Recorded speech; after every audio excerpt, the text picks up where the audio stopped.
Hey everybody! Today we're going to learn how to instantly calculate the exact number of months between two dates in Excel. First, check your data table layout and identify your two date cells. Ensure your start date is in one cell, like A2, and your end date is in an adjacent cell, like B2. Click on the empty cell where you want the resulting month count to appear.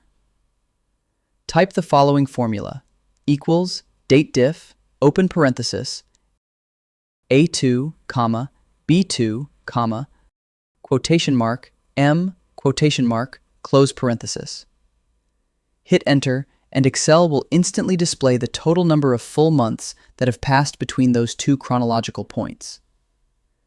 You can then double-click the bottom right corner of that cell to use the fill handle and drop the calculation down your entire column layout. And that's it.